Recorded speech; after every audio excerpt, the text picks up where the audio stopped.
Bienvenue, bonjour à tous. La Côte d'Ivoire indépendante a 63 ans. Un anniversaire célébré hier 7 août dans la sobriété. C'est en raison des 10 jours de deuil décrétés suite au décès de l'ancien président Henri Konan Bédié. Jérôme Kofi Abolin nous amène au palais présidentiel où s'est tenue une cérémonie de prise d'armes. Le 63e anniversaire de l'indépendance de la République de Côte d'Ivoire. L'événement est célébré officiellement ce lundi 7 août 2023 à Abidjan sur l'esplanade du palais présidentiel. À l'arrivée du président de la République, Alassane Ouattara, pour la cérémonie de prise d'armes à l'occasion de cette commémoration, l'atmosphère est à la sobriété et au recueillement. Et pour cause, le deuil national relativement au décès du président Henri Konan Bédié le 1er août 2023. Comme acte majeur de cette cérémonie de prise d'armes, la montée du drapeau de l'État, suivie de l'exécution de l'hymne national.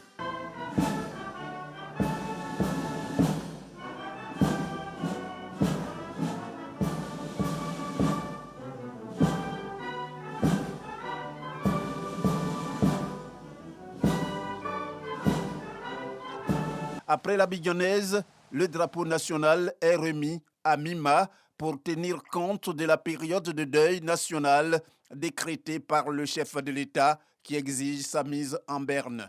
Une décision par laquelle le président de la République, Alassane Ouattara, entend rendre un hommage des plus mérités à l'ancien président de la République, son aîné.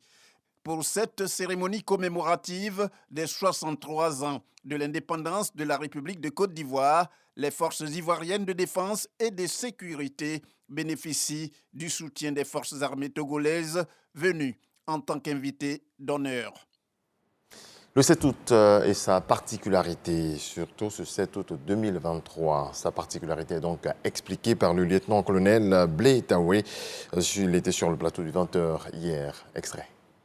Pour entendre par prise d'armes le rassemblement d'une troupe en armes qui participe à une cérémonie. Et ce rassemblement-là peut être suivi d'une revue de troupes ou d'un défilé. Au cours de cette cérémonie, les troupes qui sont rassemblées rendent les honneurs aux autorités qui y ont droit. Alors, dans quelles circonstances est-ce qu'on procède donc à cette cérémonie que vous venez de décrire en lieu et place d'un défilé grandeur nature? Parce qu'on se souvient qu'en 2021, du fait de la Covid, c'était également une cérémonie de prise d'armes. Tout à fait, madame. Vous l'avez effectivement bien relevé. Ce format a été adopté pour tenir compte des circonstances particulières. Parlant des circonstances particulières, je dois dire que le gouvernement a décrété une période de deuil national de 10 jours suite au décès de l'ex-président. Et donc, pour marquer le recueillement, ce format a été adopté par le commandement. Je dois dire que ce choix, vous l'avez vu qu'en 2021, lors de la Covid, ce format a été adopté en raison des restrictions sanitaires qui avaient cours en ce moment-là. Et pour 2023, vous l'avez remarqué, c'est en raison de la période de deuil. Donc, comme nous sommes dans un moment de recueillement, le volet festif ayant été occulté, il est donc bon de garder ce format-là. Alors, le deuil national, il court sur une période de 10 jours et un de ses effets, les drapeaux sont en berne. Mais on a pu constater ce matin la montée du drapeau au palais présidentiel. Comment on explique cela ? Le drapeau de l'État est l'emblème national. C'est un symbole fort qui marque la souveraineté de l'État de Côte d'Ivoire. Et donc, il doit être honoré en tout temps et en toutes circonstances. La lumière et le sourire, les enfants savent les apporter. Après la célébration, voilà, la cérémonie de prise d'armes, le président de la République et plusieurs personnalités conviées ont pu suivre la prestation de l'orchestre philharmonique des enfants d'Oziéné. Une note de gaieté que nous rapporte Mama Traoré. Malgré le deuil national et le recueillement qu'il impose, une note de gaieté s'est invitée à cette célébration officielle du 63e anniversaire de la Côte d'Ivoire indépendante. Une note venue du district du Denguélé et portée par l'orchestre philharmonique des enfants d'Odiéné dans les jardins du palais présidentiel. Ils sont au nombre de 154 et ont entre 6 et 16 ans. Ils ont beaucoup travaillé et le dispositif pédagogique qui a été mis en place est unique. Il a rassemblé des compétences exceptionnelles venues d'ailleurs et également celles du Côte d'Ivoire. C'est 11 formateurs et une équipe en tout de 7 référents qui se sont relayés, qui ont conduit la formation des enfants. Les enfants ont joué en moyenne 2h30 par jour pendant 7 mois. L'Orchestre Philharmonique des enfants d'Odiéné existe depuis décembre 2022 et effectue là sa première sortie publique en ce jour de fête nationale. À la demande de l'état-major des armées, ils vont en 90 secondes jouer les 5 couplets de la version intégrale de l'hymne national, l'abidjanaise, face à un public de haut rang composé du président de la République, des présidents d'institutions et de quelques membres du gouvernement.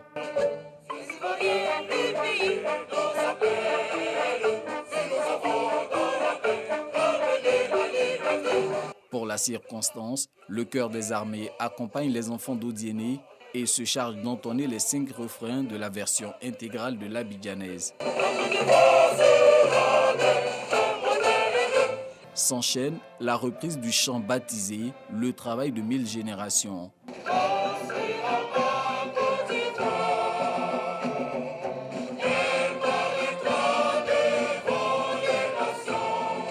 Aucune ovation de la part de ce public de prestige en raison des dispositions protocolaires qu'exige le deuil national.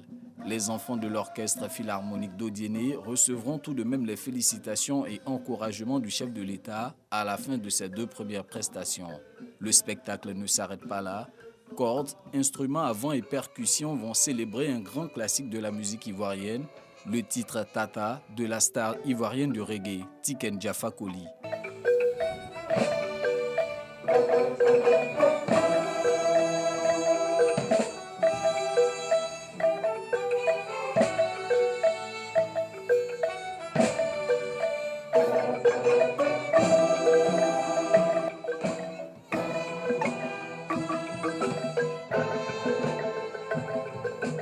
Après seulement 7 mois de formation, le Philharmonique des enfants d'Odiéné réussit sa première sortie. Cet orchestre existe par la volonté du ministre maître Adama Kamara. Sa vision, c'est déjà que les enfants d'Odiéné soient excellents dans la vie et à travers la musique, que cette musique puisse apporter un plus dans leur vie.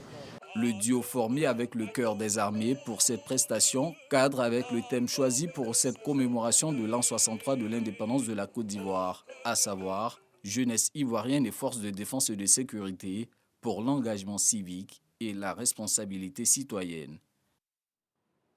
Retour sur la veille de la célébration de l'indépendance. Le chef de l'État s'est adressé à la nation. Le sujet de l'économie a été abordé. Comment se porte l'économie ivoirienne? Quelles sont les avancées, les perspectives? La place de la jeunesse évoquée dans ce discours décrypté par Lansine Bakayoko. Alors que l'activité économique est toujours gravement perturbée par les conséquences de la pandémie mondiale et de la guerre en Ukraine, l'économie ivoirienne tire plutôt son épingle du jeu. Les indicateurs macroéconomiques, 6,7% de taux de croissance en 2022 et un niveau projeté à 7% annuel sur la période 2023-2025, une inflation contenue à 5,6%, un déficit budgétaire maîtrisé et surtout un niveau de consommation en progression continue. Résultat des réformes vigoureuses prises par le gouvernement, via notamment la subvention aux produits pétroliers, plus de 800 milliards pour le carburant, et environ 75 milliards pour le gaz butane. À cela, il faut ajouter la mesure de plafonnement des denrées de grande consommation. Les grands équilibres macroéconomiques sont donc maintenus. La bonne gouvernance et la lutte contre la corruption se renforcent chaque jour grâce à l'action du gouvernement et des institutions compétentes. Pour consolider les bonnes perspectives de l'économie ivoirienne et accélérer sa transformation structurelle, nous avons conclu un programme économique et financier de dernière génération avec le Fonds monétaire international. Les réformes identifiées dans ce cadre, que le gouvernement du Premier ministre Patrick Achi met en œuvre avec vigueur, accordent une place centrale au secteur privé et à l'instauration d'une fiscalité mieux adaptée à la structure actuelle de notre économie. Le programme économique et financier conclu avec le Fonds monétaire international prévoit un décaissement de 2 000 milliards sur 3 ans. Preuve de l'utilisation optimisée des ressources collectées, la réalisation de nombreux chantiers d'infrastructures, notamment routiers, hydrauliques, hydroélectriques, sanitaires, scolaires, touristiques et récréatives. Nous avons redistribué les fruits de la croissance à travers des mesures sociales fortes, telles que la revalorisation du SMIC, l'augmentation de la rémunération des fonctionnaires, ainsi que des fonds alloués à l'entrepreneuriat et aux initiatives des jeunes. Des choix judicieux, d'autant que le défi reste l'inclusion des jeunes, plus de 72% de la population, d'où le programme jeunesse du gouvernement.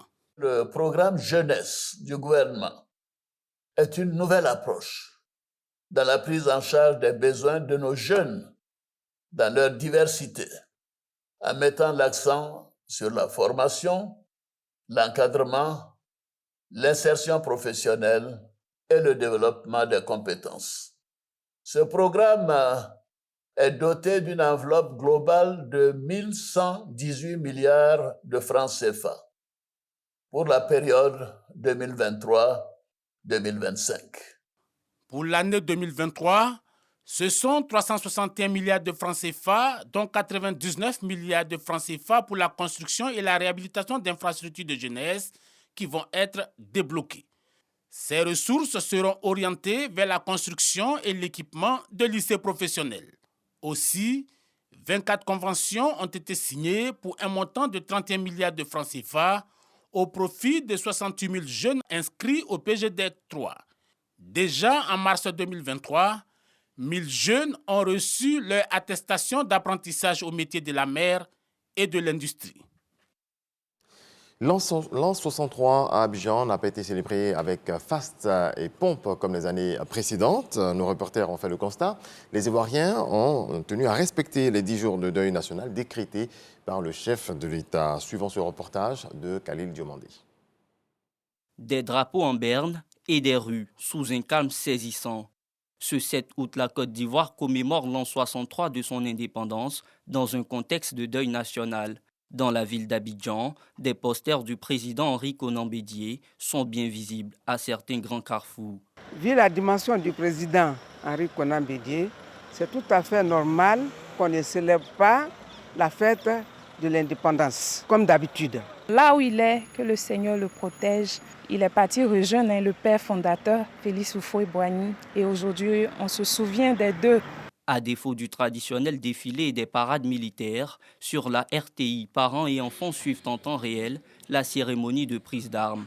Et quand vient le moment d'entonner l'hymne national, chacun s'y met.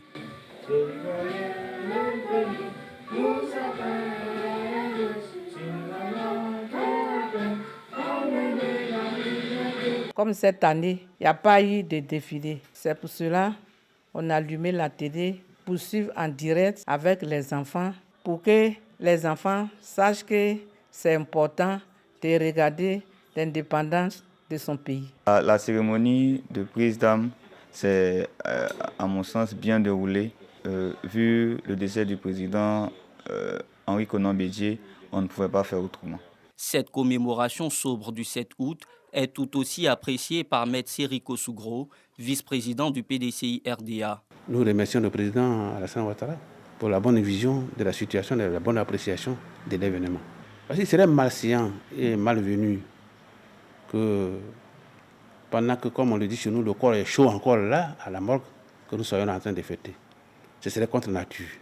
La cérémonie de prise d'armes pour marquer la fête nationale n'est pas la première du genre en Côte d'Ivoire. Ce fut le cas en 2021 lors des restrictions imposées par la pandémie à Covid-19. Dans le reste de l'actualité, quelques heures après l'expiration de l'ultimatum lancé par la communauté économique des États de l'Afrique de l'Ouest, CEDEAO, aux putschistes nigériens, l'organisation a convoqué un deuxième sommet des chefs d'État sur la situation au Niger pour le 10 août prochain. Hier, une délégation conjointe du Burkina Faso et du Mali est arrivée à Niamey pour témoigner de la solidarité des deux pays au peuple frère du Niger. Le colonel malien Abdoulaye Maïga a conduit la visite. Et puis le sommet de l'Amazonie a lieu à partir de ce mardi au Brésil. Le président Lula accueille les dirigeants de 7 autres pays de la région membre de l'organisation du traité de coopération amazonienne jusqu'à demain. L'occasion pour lui de projeter son message sur la scène internationale. Merci à vous tous de nous avoir suivis. Je vous souhaite beaucoup de paix dans vos foyers.